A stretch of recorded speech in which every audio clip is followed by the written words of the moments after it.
பா. ரஞ்சித் அவர்கள் ப்ரொடெக்ஷன்ல நீலம் பண்பாட்டு மையம் ஏற்பாடு செய்த மார்கழியில் மக்கள் இசை அப்படிங்கிற ஒரு மேடையில் இசைவாணி, அதாவது இம்சைவாணி பாடின பாட்டு தான் இப்போ சோஷியல் மீடியாவில் ரொம்பவே ட்ரெண்ட் ஆகிட்டு இருக்கு. அப்படி என்ன பாடியிருக்காங்க அப்படின்னா, சாரி ஐயப்பா நான் உள்ள வந்தா என்னப்பா, சாரி ஐயப்பா நான் உள்ள வந்தா என்னப்பா.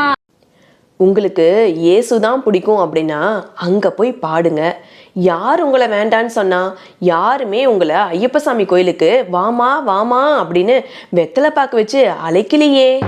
உங்களுக்கு பிடிக்காத ஐயப்பசாமி கோயிலுக்குள்ள பெண்களை விடலை அப்படின்னு எதுக்குமா இப்படி மேடை ஏறி கூவி கூவி உன் தலையில நீ ஏன் மண்ணவாரி போட்டுக்கிற?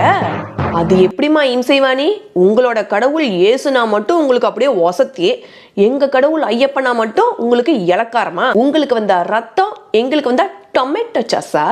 இல்ல, நான் தெரியாம தான் கேக்குறேன். உங்களுக்குலாம் ட்ரெண்ட் ஆகணும் அப்படின்னா வேற விஷயமே கிடையாதா பேசுறதுக்கு? அது எப்படி கார்த்திகை மாசத்துல கரெக்டா உங்க பாட்டு ட்ரெண்ட் ஆகணும், மக்கள் எல்லாரும் உங்களை பத்தி பேசணும். இந்த பொழப்பெல்லாம் பொழைக்கிறதுக்கு பிச்சை எடுக்கலாம். சாமியே இல்லைன்னு கூவுற கூட்டம் நீங்க. உங்களுக்கு கோயிலுக்குள்ள மனுஷங்களை விட்டா என்ன, விடாட்டி என்ன? எவ்வளவோ ஐயப்பசாமி கோயிலுக்குள்ளார பெண்கள்லாம் இன்னைக்கு வரைக்கும் போயிட்டு தான் இருக்காங்க. சபரிமலையில மட்டும்தான் ஏதோ சம் ரெஸ்ட்ரிக்ஷன் வச்சிருக்காங்க. அதுவும் சம் ஏஜ் லேடிஸ் மட்டும்தான் அங்க உள்ள போக முடியாதே தவிர எந்த பெண்களுமே உள்ள போக முடியாது அப்படிங்கிறது தப்பு. முதல்ல தற்குறித்தனமா பாட்டை பாடுறதுக்கு முன்னாடி அந்த விஷயத்தை எல்லாத்தையும் தெளிவா தெரிஞ்சுக்கிட்டு பாட்டை பாடுங்க.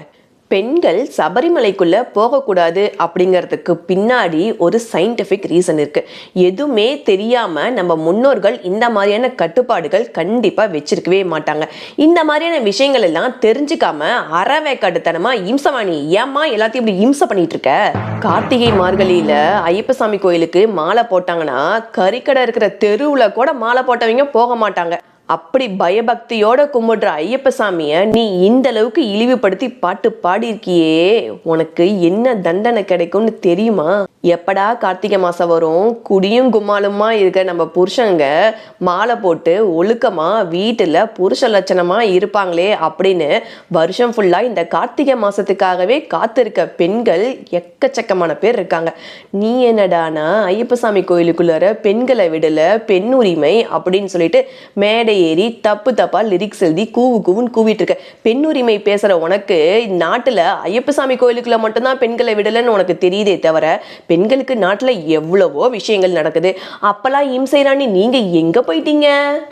பெண்களுக்காக நான் போராடுவேன், பெண்களுக்காக நான் உரிமை குரல் கொடுப்பேன் அப்படின்னு பெண்ணியம் பேசிட்டு பெண்களுக்கு உரிமை குரல் கொடுக்கணும் அப்படின்னா நாட்டுல பேசுறதுக்கு எவ்வளவோ விஷயங்கள் இருக்கு. அதுக்காக உரிமை குரல் கொடுத்து முன்ன வாங்க. அதை விட்டுட்டு இப்படி ஐயப்பசாமி பேரை சொல்லி நீங்க பாப்புலர் ஆகணும் அப்படின்னு நினைச்சீங்கன்னா இருக்கிற இடமே தெரியாம போயிடுவீங்க. இசைவாணி பண்ண இந்த விஷயத்தை பற்றி நீங்கள் என்ன நினைக்கிறீங்க? அவங்க பண்ணது கரெக்டாக தப்பா? இல்லை அவங்க பண்ண தப்புக்கு எந்த மாதிரியான தண்டனை கொடுக்கணும்? இல்லை தண்டனை வேணாம்ப்பா மன்னிச்சே விட்டுலாம்ப்பா அப்படின்னு நினச்சாலும் அதையும் உங்கள் பொண்ணான கருத்துக்களை கமெண்ட் பாக்ஸில் சொல்லிட்டு போங்க. மீண்டும் இன்னொரு பஞ்சாயத்தோட வரேன். நான் உங்கள் வாயிடை பெத்தப்பில் தேவி.